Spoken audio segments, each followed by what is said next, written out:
Let's start with a little thought experiment. We're going to dig into why some of the most focused people you'll meet are quietly stepping away from social media and what they might know that the rest of us are still catching up on. Okay, so picture two people. Both are just starting out, full of potential. For all intents and purposes, they're on the exact same path. They're about the same age, have similar educations, and pretty much the same doors are open to them. If you look at them on paper, their futures look equally bright. They're starting at the same line. But there is one tiny difference in their day-to-day. Person A spends, say, 3 to 4 hours scrolling through social media every single day. Person B, on the other hand, they barely touch it. It seems like a small thing, right? What's a few hours? Well, let's fast forward 5 years. That one little habit, it's compounded. Person A now feels anxious all the time, their focus is shot, and they just have this nagging feeling that they're falling behind. Meanwhile, person B, they seem calmer, more focused. And strangely, they seem to be way, way ahead. So what in the world happened? Is that just a coincidence? Or have some people figured out a secret to modern life that the rest of us are still missing? To really get to the bottom of this, we have to start with our own brains. We need to understand what's actually happening up there every time we pick up our phone for a quick scroll. Georgetown professor Cal Newport, who, by the way, doesn't use social media at all. He put it perfectly. The goal of these platforms isn't to help you grow. The goal is to capture and hold on to your attention. And how they do it? It's clever and, yeah, a little bit scary.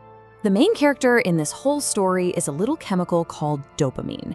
It's basically the brain's reward system. It's that little hit of feel-good that tells you, hey, that was nice, let's do that again. See, social media is an expert at delivering what you could call fast dopamine. Every little like, every comment, every notification, it's a tiny, unpredictable reward. And it's that randomness, kind of like a slot machine, that keeps us coming back for more.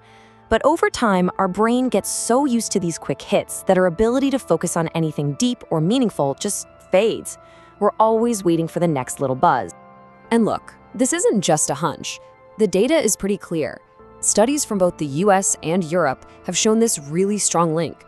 The more time people spend on these apps, especially more than 3 hours a day, the higher their reported rates of depression, anxiety, and just plain low self-esteem.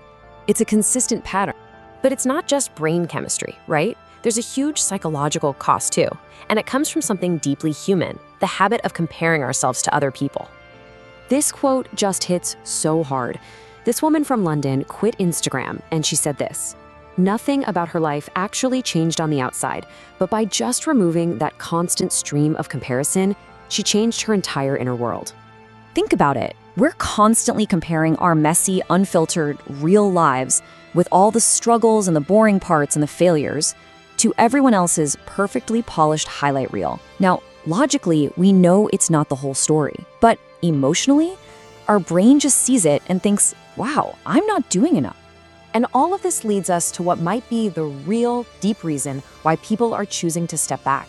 It's not just about feeling better, it's about reclaiming what might be our most valuable resource, our own attention. Just let that sink in for a second. It's so simple, but it's incredibly profound. Whatever you give your focus to day after day, that is what your life will be made of. Your attention literally builds your reality. And you really only have two choices. Your attention can be wasted, chopped up by notifications, sold to advertisers, lost in an endless scroll. Or it can be invested in things that grow over time, like reading a book, learning a skill, creating something, or just thinking a deep thought without being interrupted. People who step away are making a conscious choice to invest their attention, not just spend it. And there's another, quieter reason. It's about privacy. In a world that screams for us to share every moment, choosing to keep parts of your life just for you, that's a powerful act. It's a way of saying, this part is mine. It's a quiet kind of freedom. Okay, so after all of that, what's the solution? Do we all need to delete everything and go live in a cabin in the woods? Well, maybe for some. But for most of us, the answer isn't about quitting completely. It's about becoming more intentional. Most of us probably fall into one of three camps. There's the addicted user, just scrolling without thinking. Then there's the aware but stuck user, who knows it's a problem but doesn't know how to stop. And then there's the goal, the intentional user. This is the person who uses these tools for a reason and then puts them away. And the good news is, moving into that intentional space is totally doable. It starts with small, simple rules. Turning off most of your notifications. That's a huge first step. Limiting yourself to checking just once or twice a day. Or my favorite, just asking yourself, why am I opening this right now?